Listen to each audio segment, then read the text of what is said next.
আলহামদুলিল্লাহি রাব্বিল আলামিন। পড়েন সবাই, আলহামদুলিল্লাহি রাব্বিল আলামিন। আবার পড়েন, আলহামদুলিল্লাহি। রবের কথা আছে না নাই? আবার যখন রুকুতে গেলেন, রুকুতে গিয়ে যখন পড়লেন সুবহানা রাব্বিয়াল আযীম, রবের কথা আছে না নাই? আমার সাথে বলেন, সুবহানা রাব্বিয়াল আযীম। একবার নাকি তিনবার? কমপক্ষে কয়বার?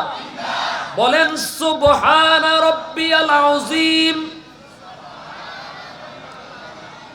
আবার যখন রুকু থেকে দাঁড়ালেন, এরপর আবার যখন রুকুতে গেলেন, আবার যখন সিজদায় গেলেন, সিজদাতে যাওয়ার পর আবার বললেন সুবহানা রাব্বিয়াল আ'লা। বলেন না? তাহলে নামাজ যখন শুরু করেন তখনও রবকে দিয়ে শুরু করেন। নামাজের রুকুতে গেলেও রবের কথা, রবের অঙ্গীকার আছে।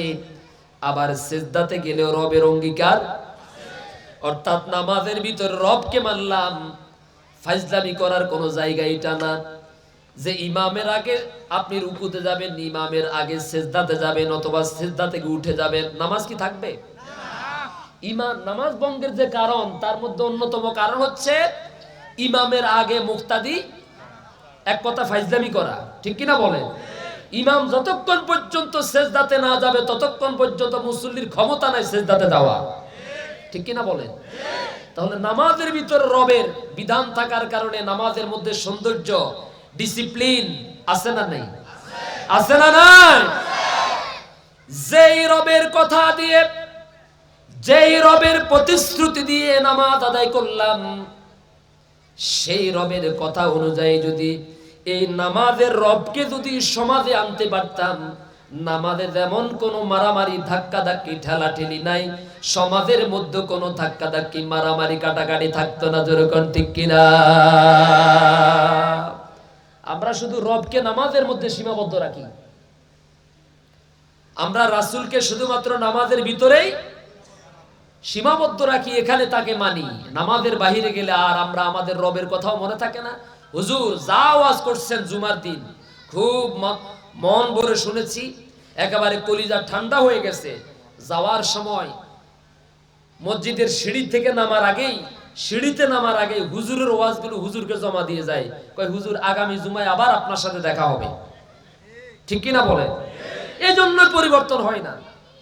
এই যে বিশাল মাহফিলের আয়োজন করা হলো, আমি সহ আমাদের সবার জীবনের পরিবর্তনের জন্য এখানে কোরআন হাদিস থেকে কথা বলা হবে। আর এর ভিত্তিতে আমরা আল্লাহ এবং রাসূলের সন্তুষ্টি অর্জনের মাধ্যমে আল্লাহর জান্নাতের মেহমান হতে পারবো। ঠিক কিনা বলেন? এখানে যারা আছেন সবাই, আমি যে আপনাদের থেকে ওয়াজ ভালো জানি বিষয়টা এরকম না। আমার চাইতে আপনারা ওয়াজ ভালো জানেন এখানে অনেক ডজনে ডজনে লোক আছে, আলহামদুলিল্লাহ।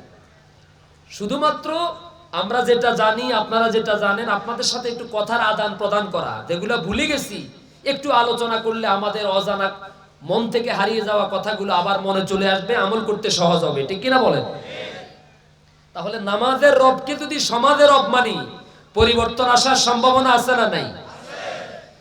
নামাজের রাসূলকে যদি সমাজের রাসূল মানি, তাহলে নামাজের ভিতরে যেমন সব তরিকার, সব মতের, সকল দলের মানুষগুলো কাঁধে কাঁধ মিলিয়ে দাঁড়ায় এবং বসে, ধনী গরিব যেমন করে পাশাপাশি দাঁড়িয়ে নামাজ আদায় করে, গাড়ির মালিক আর ড্রাইভার একই সাথে কাঁধে কাঁধ মিলিয়ে দাঁড়ায়, মন্ত্রী এবং মন্ত্রীর ড্রাইভার একই সাথে দাঁড়ায়, ফকির এবং জমিদার একই কাতারে সারিবদ্ধ হয়ে দাঁড়ায়।